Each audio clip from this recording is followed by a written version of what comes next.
நெல்லிக்குப்பம் என்ற கிராமத்தில் 2 மீனவர்கள் நண்பர்களாக இருந்தனர். ஒரு நண்பரின் பெயர் ஜெகதீஷ், மற்றவரின் பெயர் பிரகாஷ்.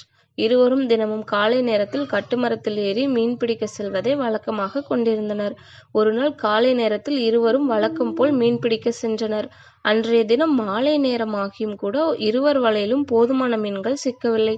மிகக் குறைந்த அளவிலேயே மீன்கள் மாட்டின.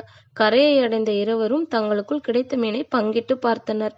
நண்பனே, இந்த மீன்களை விற்று அதில் கிடைக்கும் பணத்தில் நம் இருவர் குடும்பத்திற்கும் போதிய உணவுப் பொருள்களை வாங்கி சமைப்பது கடினம். அதனால் மீன் விற்று கிடைக்கும் பணத்தினை நம்மில் ஒருவரே எடுத்துக் கொள்ளலாம் என்றார் பிரகாஷ். அப்படியானால் நீயே எடுத்துக்கொள், நீதான் மனைவி மக்களோடு இருக்கிறாய், உன் குடும்பத்தை வறுமையில் வாட விடாதே, நீயே எடுத்துக்கொள் என்றார் ஜெகதீஷ்.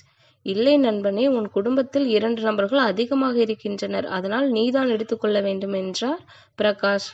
இல்லை நண்பனே, இல்லை, கண்டிப்பாக நீதான் எடுத்துக்கொள்ள வேண்டும், உன் குடும்பத்தை வறுமையில் தவிக்க நான் என்றும் விடமாட்டேன் என்று அழுத்தமாக கூறினார் ஜெகதீஷ். பிரகாஷும் ஜெகதீஷும் ஒருவரை ஒருவர் இவ்வாறு விட்டுக் கொடுக்காமல் தொடர்ந்து பேசிக்கொண்டே இருந்தனர். அந்த நேரத்தில் திடீரென சத்தம் கேட்டது. இருவரும் திடுக்கிட்டு பார்த்தனர். அங்கே கடற்கரையில் ஒரு அழகிய பெண் நடந்து வந்து கொண்டிருந்தாள்.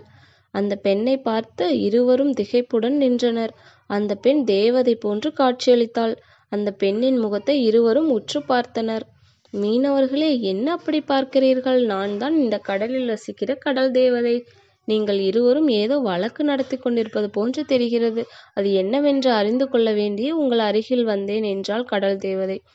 தேவதையே, உன்னை சந்தித்ததில் நாங்கள் மகிழ்ச்சி அடைகிறோம்.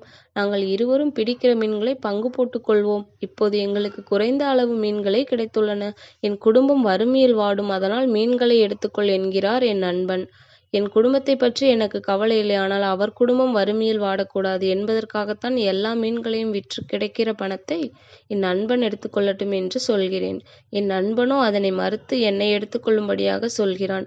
நீயே அவனுக்கு எடுத்து கூறி அவன் குடும்பத்தை வறுமையிலிருந்து காப்பாற்று என்றார் பிரகாஷ். கடல் தேவதையோ சிரித்தபடியே இருவரையும் நோக்கியது. நீங்கள் இருவரும் ஒற்றுமையுடன் ஒருவரையொருவர் விட்டுக் கொடுக்காமல் உங்கள் குடும்ப நலன் கருதியே பேசிக் கொண்டிருக்கிறீர்கள். உங்கள் குடும்பத்தின் மீது நீங்கள் வைத்திருக்கும் அன்பும் உங்கள் நல்லெண்ணமும் என்னை மிகவும் கவர்ந்து விட்டது. அதனால் உங்கள் இருவருக்கும் உதவி புரியவே இங்கே வந்துள்ளேன் என்றது கடல் தேவதை. பிறகு பிரகாஷ் முன்பும் ஜெகதீஷ் முன்பும் 2 மூட்டைகள் தோன்றின. கடல் தேவதையும் அங்கிருந்து மறைந்தாள். இருவரும் அந்த மூட்டைகளை பிரித்து பார்த்தனர். அந்த மூட்டைகளில் நிறைய பொற்காசுகள் காணப்பட்டன. இருவருமே அதனை தங்கள் ஒற்றுமைக்கு கிடைத்த பரிசாகவே நினைத்து கொண்டனர். அதை கொண்டு பெரிய பணக்காரர்கள் ஆயினர்.